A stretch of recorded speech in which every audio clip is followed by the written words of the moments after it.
Good morning guys. তো আজকে আমার লাস্ট এক্সাম। তো আমি আজকে সকাল সকাল উঠে পড়েছি। তো এখন বাজে 6টা। তো তোমাদেরকে একবার প্রকৃতি দর্শনটা করিয়ে দিলাম। দেখো কত সুন্দর লাগছে সকালটাকে।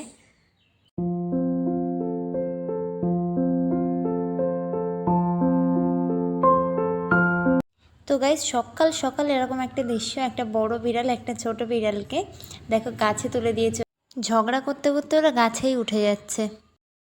গাইস কিছুক্ষণ পরেই আমি রেডি হয়ে বাড়ি থেকে বেরিয়ে গেছিলাম। তো তারপরে বাড়ি থেকে বেরিয়ে দেখলাম বাস আসছে, তো সেখান থেকে বাসে উঠে গেছি।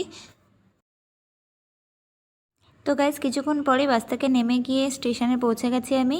তো এখন অপেক্ষা করছি স্টেশনে বসে কখন ট্রেনটা ঢুকবে আমাদের। তো গাইস আমাদের ট্রেনটা ছিল 8:30টার সময়।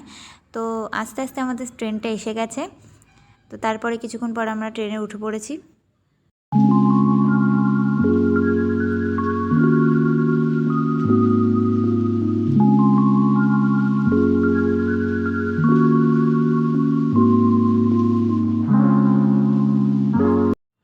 গাইস আমি ট্রেনে উঠে সিট পেয়ে গেছি। তো তোমরা এখন সিনেমাটিক শট এনজয় করো।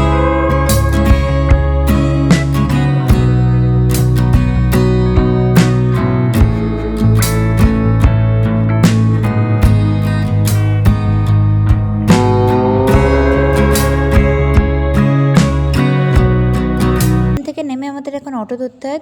তো গাইস আমি এখন অটোতে উঠে গেছি। তো এবার আমি কলেজের সামনেই নামবো। তো কলেজে গিয়ে তোমাদের সাথে দেখা হচ্ছে। তো গাইস আমি এখন কলেজে পৌঁছে গেছি। 5 মিনিট লেগেছে আমার কলেজে আসতে। তো তোমাদেরকে একবার ঘুরিয়ে দেখাচ্ছি আমি কলেজের অ্যাম্বিয়েন্সটা। দেখো কত সুন্দর লাগছে। তো গাইস আমাদের এক্সাম স্টার্ট হওয়ার আধ ঘন্টা আগে ঢোকাবে। তার জন্য আমি এখন নোটসগুলো একবার দেখে নিচ্ছি। তো গাইস এক্সাম কমপ্লিট হয়ে গেছে, সবাই এখন ক্লাস থেকে বেরিয়ে গেছে।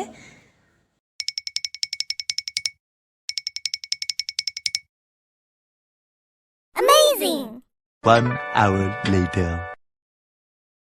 তো গাইস লাস্ট পরীক্ষার দিন ব্যারাকপুর চলে এসেছি আবার সেই 15 টাকা ডাবল স্কুপের আইসক্রিমটা খেতে। তো তারপর গাইস আমাদের প্ল্যান ছিল বিরিয়ানি খাওয়ার। তো আমরা ইতিমধ্যে বিরিয়ানির দোকানে চলে এসেছি। তো আমরা অর্ডার করেছিলাম 3টে আলু বিরিয়ানি। তো তারপর আমরা আবার স্টেশনে চলে এসেছি ব্যারাকপুরের। তো গাইস আমাদের ট্রেন আসার টাইম হয়ে গেছিলো। তো কিছুক্ষণ পরেই আমরা এখন ট্রেনে উঠে পড়েছি। তো গাইস আমি বাসে করে আধ ঘন্টা পরে বাড়ি চলে এসেছি। ভিডিওটা ভালো লাগলে like comment share and subscribe করে দিও। দেখা হচ্ছে নেক্সট ব্লগে। টাটা।